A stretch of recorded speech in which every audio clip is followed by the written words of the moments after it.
मी पैसा बोलतोय। सर्वात आधी मी तुम्हाला माझा परिचय करून देतोय। मी पैसा। माझं रूप साधारण आहे, पण जगाला व्यवस्थित ठेवण्याची क्षमता माझ्यात आहे। मनुष्याची नियत आणि प्रकृती बदलण्याची क्षमताही माझ्यात आहे, कारण मनुष्य मला आदर्श समजतो।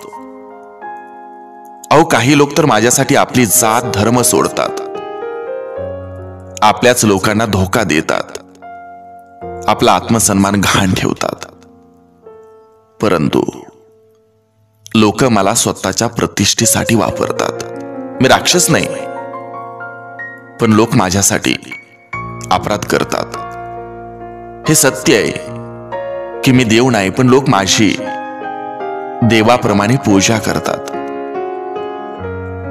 खरं तर मी लोकांच्या सेवेसाठी आहे, पण लोकच माझे गुलाम झालेत। मी कधी कुणासाठी त्याग नाही केला, पण लोक माझ्यासाठी स्वतःचाही जीव देतात, तर कधी दुसऱ्याचा जीवही घेतात।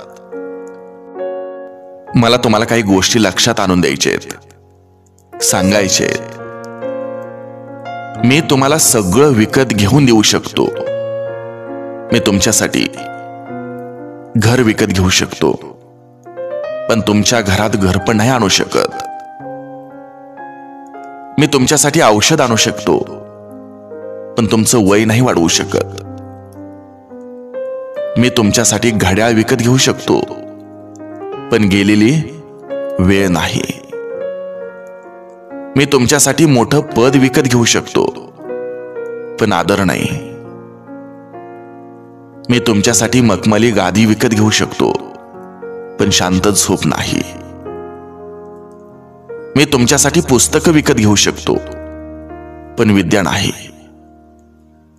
मी तुमच्यासाठी रक्त सुद्धा विकत घेऊ शकतो, पण कोमेजून जात असलेलं जीवन नाही। म्हणून लक्षात ठेवा, पैसा हे सर्वस्व नाही। पैसा जरूर कमवा, पण त्यासाठी आयुष्यातले सुंदर क्षण गमावू नका। पैशाची पूजा जरूर करा, पण पैशाचं गुलाम बनू नका। माणसासाठी पैसा बनलाय, पैशासाठी माणूस नाही।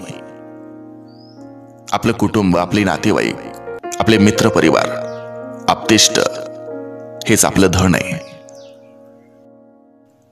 त्यांना जाणीवपूर्वक जपा, कारण जेव्हा तुम्हाला वर जायची वेळ येईल, तेव्हा मी तुमच्या सोबत नाही येऊ शकत।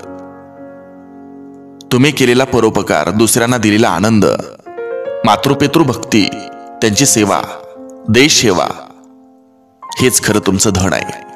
तेव्हा सेवा करा, मग आयुष्यात तुमच्यासारखं सुखी कोणीही नसणार आहे, कोणीही नसणार आहे। विचार करा। रसिकानो, दोस्तानो, हा विचार तुम्हाला कसा वाटला जरूर कळवा। हा विचार कोणी लिहिला होता माहित नाही, पण ज्यांचा असेल त्याला सॅल्यूट। याचं सारं श्रेय त्याला। भेटूया अशा सुंदर विचारासह।